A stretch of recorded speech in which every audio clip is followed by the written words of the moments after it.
तो students class 7th हम आपका चैप्टर पढ़ रहे थे ये ग्रोथ ऑफ रीजनल कल्चर्स।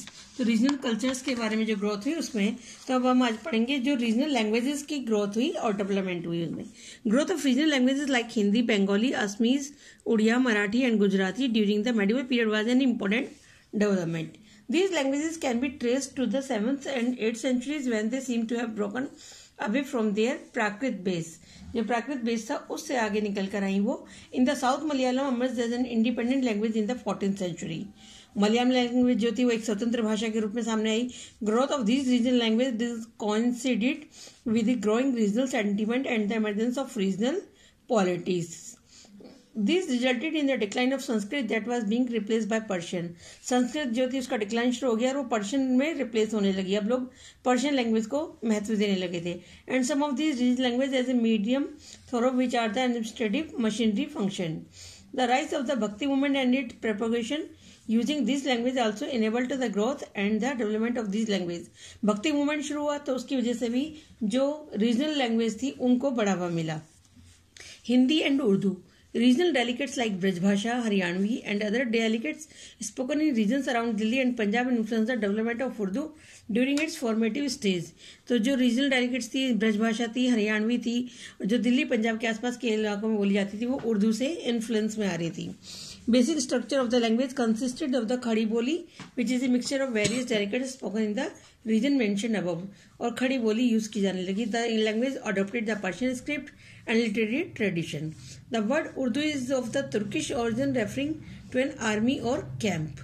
तो उर्दू जो वर्ड था वो तुर्किश से था, आर्मी और कैंप से। It seems to have been a language that emerged from the dialects spoken in the Turkish camp between the official and the soldiers.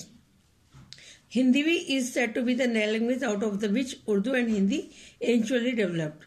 The works of Amir Khusro are regarded to have laid down the foundation of the language. जो अमीर खुसरो थे उन्होंने इस language की foundation एक तरह से तैयार की।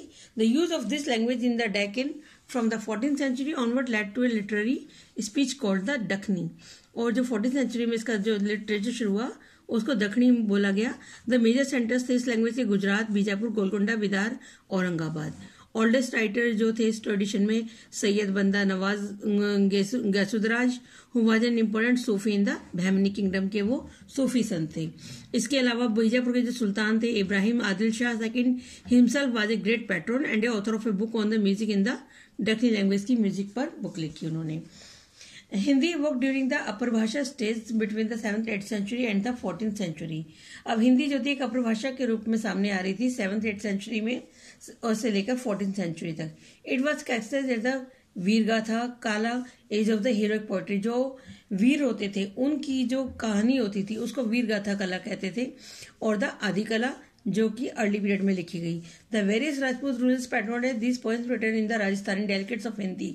राजस्थानी भाषा जो थी उसमें राजपूतों की वीरगाथा को लिखा जाता था जो कि हिंदी का ही एक बिगड़ा हुआ रूप थी। And that glorified calorie and bravery. Among the famous works are the Prithviraj Raso जो चंद्रबर दाई था उसी का दोस्त पृथ्वीराज का, उसने पृथ्वीराज रासो लिखी जो उसकी ऑटोबायोग्राफी थी। And other poems like the Vishal Dev Raso और Hamid Raso. The authenticity of the many of these works is doubted because of the various interpolation made to the original draft. There are other works of the Buddhists and Jains that can be ascribed to this period. Buddhist और जैन की books जो थी वो भी इस समय कुछ लिखी गई।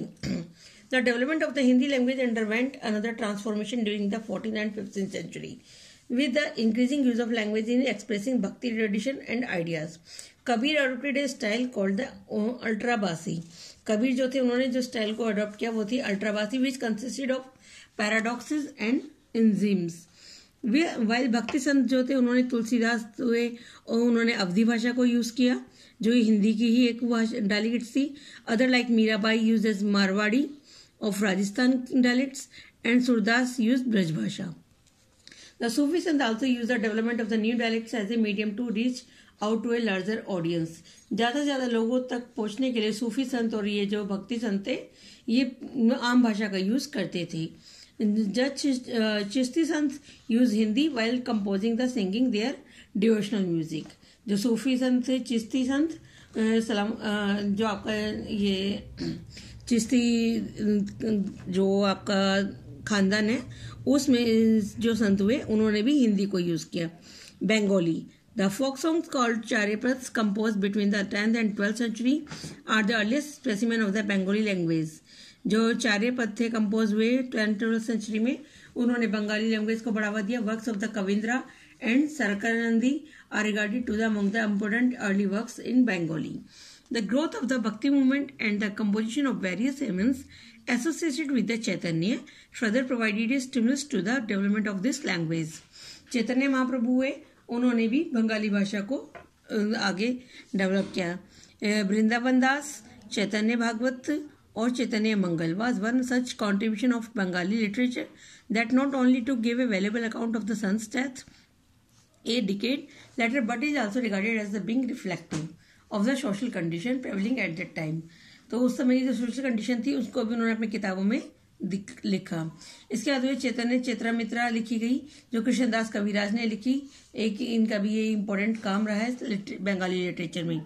लोचन Das is associated with the introduction of a new style of folk song called Dhamali. Narrative poems called the Mangal Kavyas also grew popular during this period। They propagated the importance of the local deities like चांदी and transform Puranik God. जो पुराणों के जो देवता थे उनकी पूजा like Shiva और Vishnu into household deities में की जाती थी। The narrative form of Mangal Kavya was derived from the Purana. Assamese and Odia अभी नॉर्थ ईस्ट की भाषा थी। The 13th century works of the Hema Saraswati, Prahlad Charitra and Hara Gauri Samya are regarded as the first work in Assamese. The literature in Assam also developed in response to the Bhakti movement। Shankardev who introduced the Vaishnavism in Assam, उन्होंने Vaishnavism को शुरू करा असम में शंकरदेव ने, and also helped us to make the growth of the Assamese poetry। His disciple Madhav Das wrote the Bhakti Ratnavali. जो उनके भक्त वो शिष्य हुए थे माधव दास, उन्होंने भक्ति रत्नावली लिखी dealing with the aspect of bhakti and the Baragitas that depicted the life of Krishna in Vrindavan. Krishna की जो लाइफ थी वृंदावन की उसके बारे में उन्होंने लिखा। There were also translation of the Puranas into the Assamese in Orissa. The work of the Sarala Dasa are regarded as the first work of the Odia literature. जो पुराण थे उनके भी ट्रांसलेट किया गया असम में और उड़िया में लिटरेचर में सरल दास को लिखा गया। There are were numerous kavyas compose on Puranic themes by Madhusudan, Bhima, Saraseva, ये सब पुराणों की थीम थी। The Rasa Kalol written during this period also deal on the theme of the love between Radha and Krishna। Other important works are the Usha Vidhasha of Shishu Sanskara Dasa and the Rukmini Bhava of Kartik Dasa।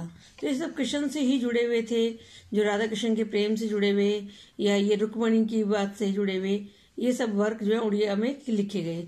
The work of Upendra भांजा 1670 से 1720 तक उनका वो था काल were important as they upshered a new era of Odia literature in the succeeding period। इसके बाद हम साउथ इंडियन लिटरेचर के बारे में करेंगे अगली क्लास में। Thank you.